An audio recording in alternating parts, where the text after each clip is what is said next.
wa anjalna alaina sakinata wal mawaddata warahmah. Asyhadu an la ilaha illallah wahdahu la syarikalah wa asyhadu anna Muhammadan abduhu wa rasuluhu la nabiyya ba'dah. Allahumma sholli ala sayidina habibina wa maulana Muhammad. Hari ini 17 Agustus tahun 2022, 77 tahun kita merayakan hari ulang tahun kemerdekaan NKRI, Negara Kesatuan Republik Indonesia, yang bertepatan dengan tanggal 19 Muharram 1444 Hijriah. Di ulang tahun ke-77 ini, kami atas nama lembaga ingin menyampaikan, mengingatkan sejarah emas perjuangan umat Islam, para alim ulama, para tokoh bangsa ini, para leluhur kita, darah daging kita. 7 hal yang ingin saya ingatkan. Pertama adalah terkait dengan lambang merah putih. Lambang merah putih di beberapa hadis memang sudah disebutkan oleh Rasulullah tentang warna merah dan warna putih ini.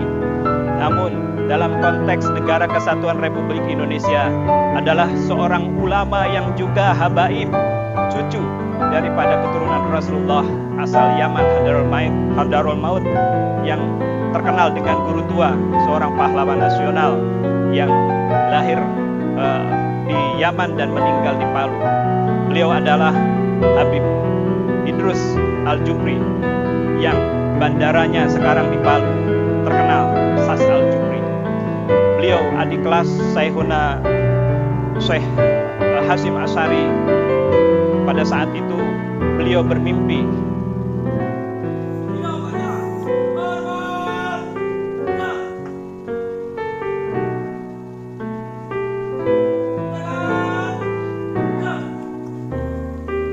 sebagai kecintaannya kepada negara kita. Beliau dipandu bermimpi ketemu Rasulullah dan dipesankan untuk menjadikan lambang merah putih bendera ini menjadi lambang negara kita. Lantas di Muktamar NU ke-12 di Malang tahun 1937 beliau menyampaikan ke Syekh Hasyim Asy'ari.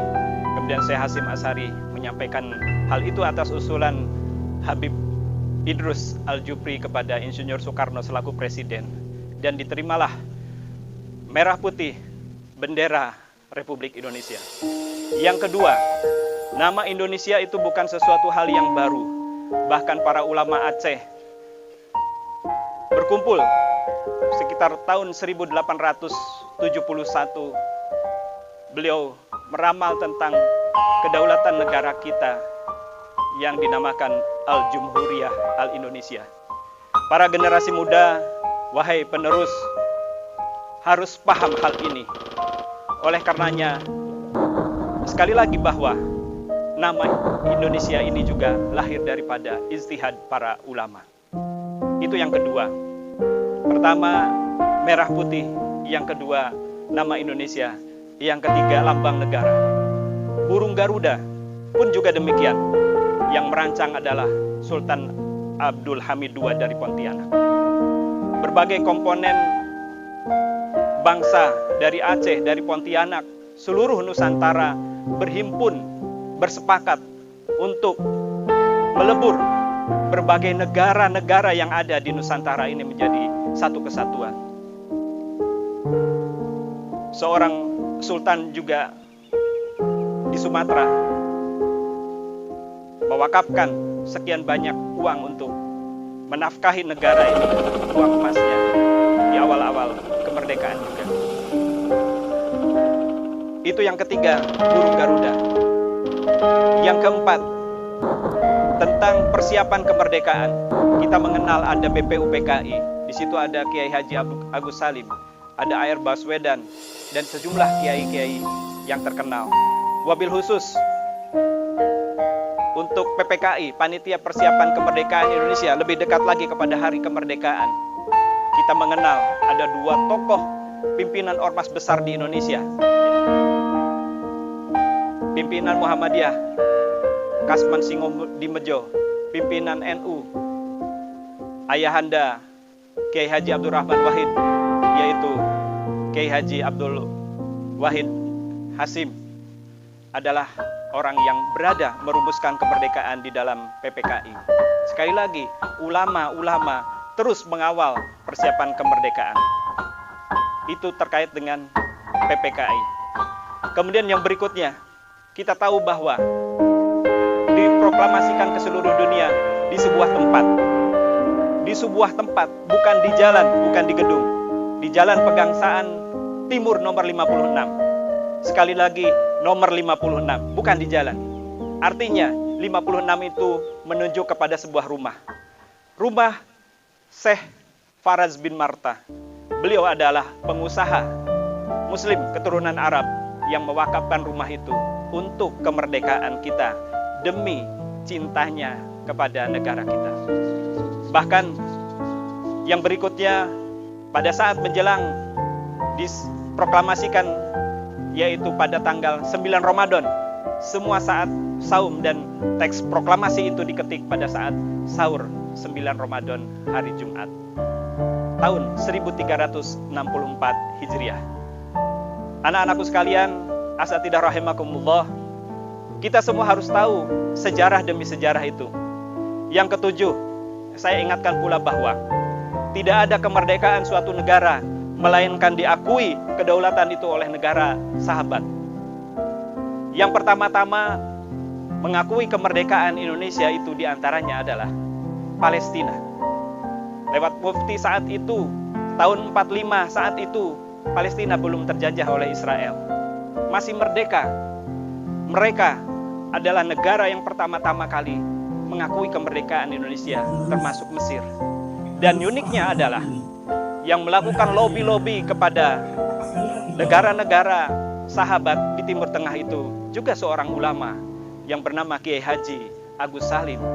Beliau menemui Syekh Hasan Al-Banna di Mesir dan ulama-ulama yang lainnya untuk mendekatkan kepada pemerintahan-pemerintahan setempat sehingga mendapatkan kedaulatan negara kita diakui oleh negara itu, sehingga sahlah Indonesia menjadi merdeka. Tidak hanya berhenti di situ.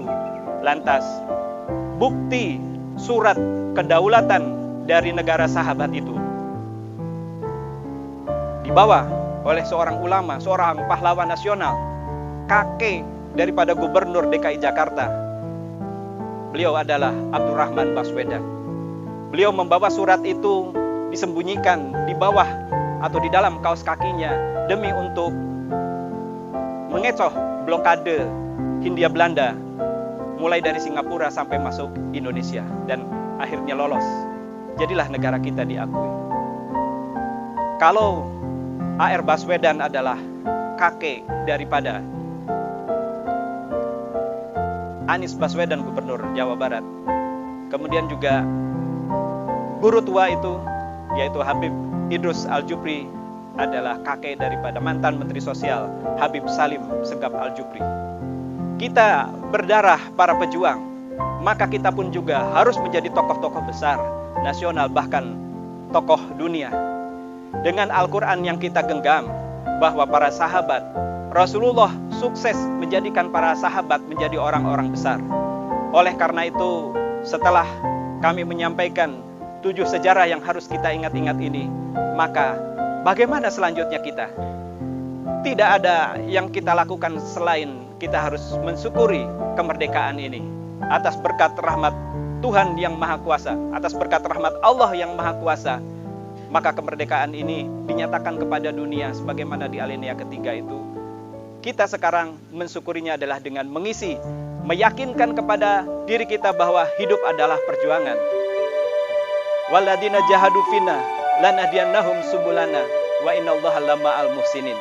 Barang siapa yang mencari, dan adapun orang-orang yang mencari keridhaan Allah, bersungguh-sungguh mencari keridhaan Allah, berjuang bersungguh-sungguh mencari keridhaan Allah, maka Allah akan tunjukkan jalan-jalannya, dan Allah senantiasa bersama orang-orang yang berbuat baik.